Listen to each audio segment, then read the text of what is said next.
Et on va recevoir tout de suite alors quelqu'un que vous connaissez certainement très bien, Maud Eva Coppi. Bonjour Maud Eva. Bonjour. Alors ravi de te voir là pour le dernier match de la saison, pour mon premier match et le dernier match de la saison en l'occurrence. Maud Eva, le BBH, c'est une très longue histoire pour toi. Alors ça a commencé du côté de Logmaria Handball, donc pas très loin, mais le BBH c'était dès 2013, donc on est en 2025, ça a fait de très belles, de très longues années. Il y a un souvenir comme ça, toi, quand on te parle de ta carrière ici, à un moment particulier? Oui, il y en a. Surtout, je pense, notre premier parcours en Coupe de France, quand on était encore qu'en D2 et qu'on a réceptionné des équipes de D1 ici et que c'était rempli, l'ambiance. Ces sensations-là, elles sont encore en moi, donc c'est cool de revenir là et de revoir l'aréna et du handball ici. Parce que et de voir qu'il y a toujours autant de monde. Voilà, c'est ça. J'imagine que tu suis les résultats et l'actu du BBH, même si tu es ailleurs.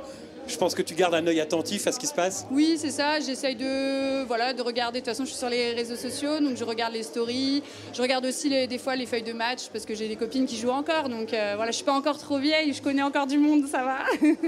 Alors, on est là évidemment pour parler handball, mais pas que. On est là pour parler humanitaire et d'une association qui te tient à cœur, pour laquelle tu es bénévole sur un projet à Madagascar. L'association s'appelle Grandir Ailleurs. Oui, c'est ça. Est-ce qu'en quelques mots, tu peux nous présenter en quoi consiste cette association Grandir Ailleurs? Ok, cette association, du coup, elle est localisée à Madagascar et elle permet donc de protéger en fait les enfants vulnérables de la ville d'Antsirabe.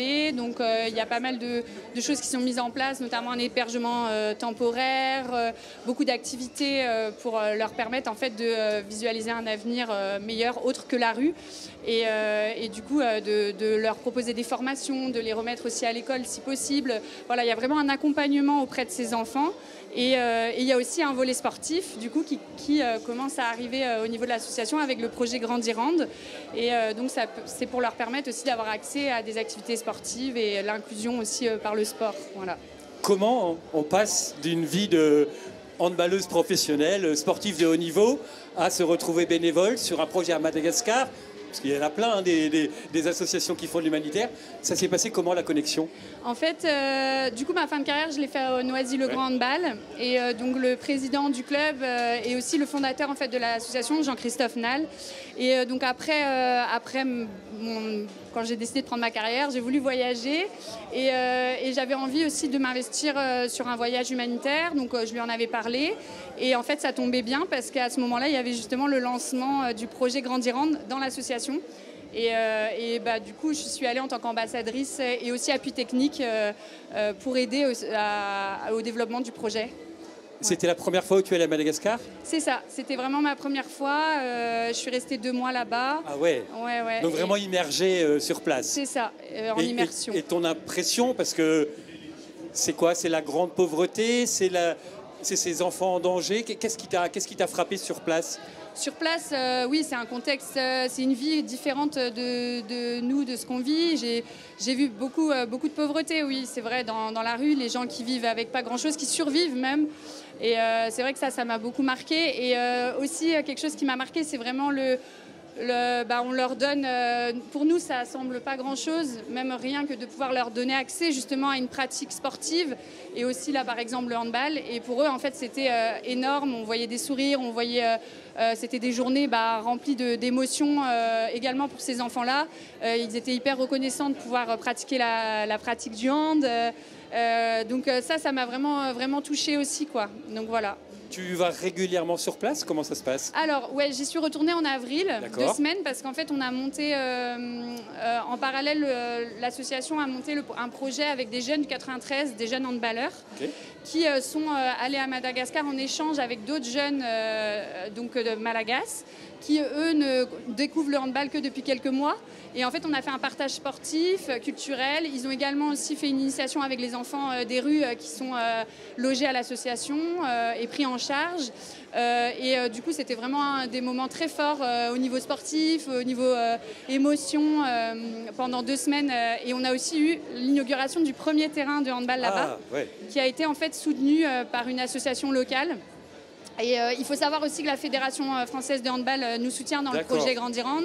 Et on a eu aussi un don de matériel pour lancer le projet, donc ballons, chasubles et des buts, avec Decathlon. Donc ce qui nous a permis en fait de commencer les initiations là-bas. Voilà.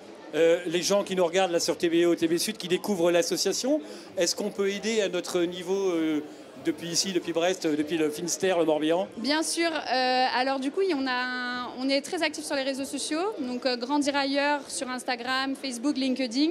Après, il y a aussi un site. Et via le site, donc il y a quand même pas mal d'informations et vous pouvez faire un don.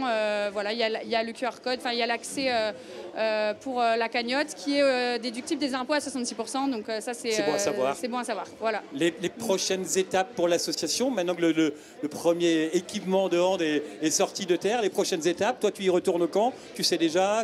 Alors je ne sais pas encore quand je vais pouvoir moi y retourner, mais en tout cas sur place ils travaillent, ils veulent vraiment développer l'association, donc continuer parce que en fait l'association aussi en parallèle a vraiment une action auprès de ces enfants-là pour les prendre en charge. Oui. Le projet du hand, l'idée c'est aussi de pouvoir utiliser aussi un support qui est notre passion commune à nous tous pour pouvoir travailler sur l'inclusion via le sport, qu'ils aient des avenirs meilleurs, alors que ce soit via des formations, mais ça peut aussi passer par le sport.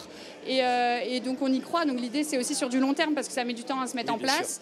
Donc là les prochaines étapes globalement c'est forcément si on a plus de moyens on pourra aussi mettre plus en place les choses, avoir plus d'encadrants, former parce que du coup quand on est allé à Madagascar en avril on a fait des formations aussi sur le hand parce que la pratique là-bas n'est pas très connue en fait. Il y a le foot et le basket beaucoup mais le handball pas tant encore, que ça. Ouais. Voilà.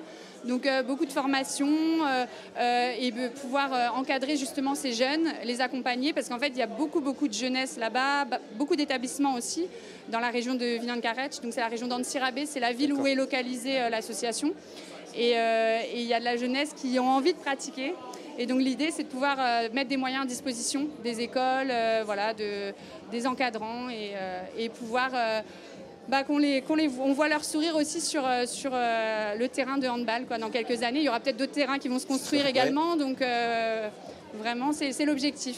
Et entraîner dans ton sillage d'autres joueuses, c'est un objectif aussi pour sensibiliser encore plus à la cause? Oui, tout à fait. Je pense que de pouvoir sensibiliser via quand même le handball français est un milieu très développé. Et puis du coup, de pouvoir déjà parler du projet qui immerge là tranquillement à Madagascar et de pouvoir potentiellement rallier du monde aussi. Il y a déjà Camille Depuisé qui est la marraine aussi. On a Mathilde Ploton qui est aussi ambassadrice parce qu'elle a permis le lancement du projet aussi parce qu'elle était dans l'association. Lianal qui joue aussi handball et qui est aussi ambassadrice. Donc il y a du monde déjà, autour. C'est ça. Mais bien évidemment, le but c'est d'en parler, c'est que les clubs, s'ils veulent nous soutenir, des recherches de partenariat, ça peut être aussi très intéressant pour l'association. Dans tous les cas, il y a vraiment de quoi faire là-bas, sur place. Et maintenant, il faut pouvoir avoir les moyens pour qu'on puisse vraiment faire de belles choses. Voilà. Grandir ailleurs sur les réseaux sociaux, vous tapez sur Google, vous arriverez certainement à trouver. N'hésitez pas à donner parce que c'est le nerf de la guerre. Merci Maud Eva d'être venue. Merci beaucoup et je voulais aussi remercier le club du BBH du coup de nous accueillir pour la tombola ce soir et voilà. Merci beaucoup. Merci à toi, c'était un plaisir de te revoir. Au plaisir, au revoir.